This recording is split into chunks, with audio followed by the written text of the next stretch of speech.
Bismillahirrahmanirrahim. Assalamualaikum warahmatullahi wabarakatuh. Negara Indonesia adalah negara yang majemuk, terdiri dari berbagai macam suku, agama, ras, dan budaya. Dari Sabang sampai Merauke, kita berbeda-beda namun kita tetap satu jua.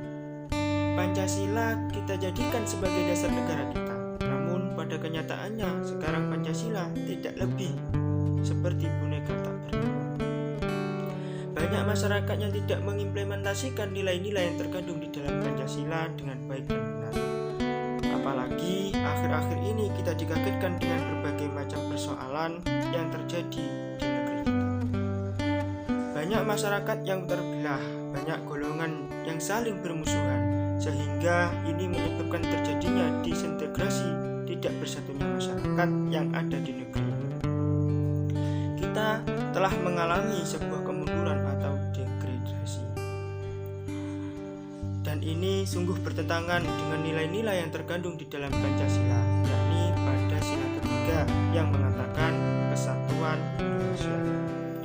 Sungguh ironis memang yang terjadi di negeri kita. Kalau saja para pahlawan yang dulu telah berjuang untuk kemerdekaan Indonesia melihat kondisi Indonesia yang sekarang ini, barangkali dia akan menangis, barangkali mereka akan bersedih. Kenapa? Karena negara kita sekarang telah mengalami sebuah degradasi atau kemunduran. Lantas siapakah yang merubah negara kita menjadi lebih baik lagi? Tentu seorang pemuda sangat dibutuhkan dan sangat diperlukan di sini. Pemuda merupakan manifestasi masyarakat. Pemuda merupakan kelanjutan daripada bangsa ini ke depannya. Kalau kita ingin tahu bagaimana kondisi suatu negara ke depannya, maka lihatlah anak mudanya. Kalau saja anak mudanya bagus, maka insya Allah ke depannya negara pun akan bagus. Namun sebaliknya, kalau saja anak mudanya tidak baik, maka kedepannya negara dan bangsa juga akan terjerumus ke jalan yang salah.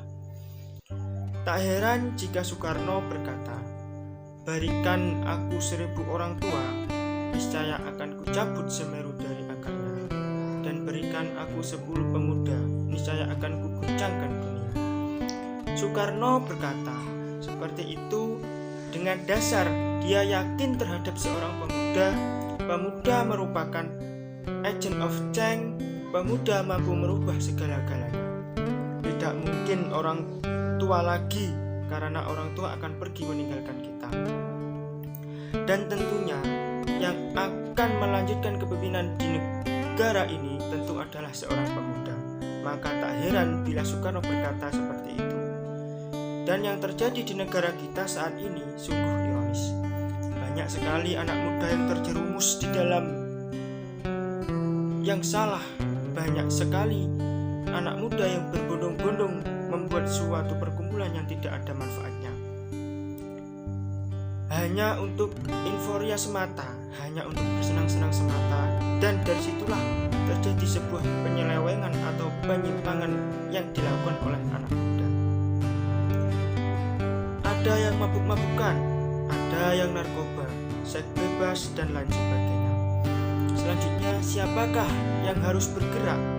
Tentunya anak muda yang berintelektual dan golongan mahasiswa aktivis yang dikatakan sebagai seorang pemuda intelektual. Kita semua dan Anda semua, kita harus membantu keluarga kita yang saat ini membutuhkan kita. Mereka terjerumus di jalan yang salah. Ayo kita bersama-sama untuk membangun kembali, untuk membangkitkan kembali semangat mereka semua. Untuk bagaimana kita membangun bangsa dan negara ini menjadi lebih baik lagi. Jangan harap kita bisa berenang di laut yang lepas kalau di kolam kecil saja kita masih takut. Jangan harap kita bisa menjadi orang besar kalau dari hal kecil saja kita tidak mau berkorban. Saya Muhammad Barifki dari Prodi Tadris Matematika mengucapkan sekian. Assalamualaikum warahmatullahi wabarakatuh.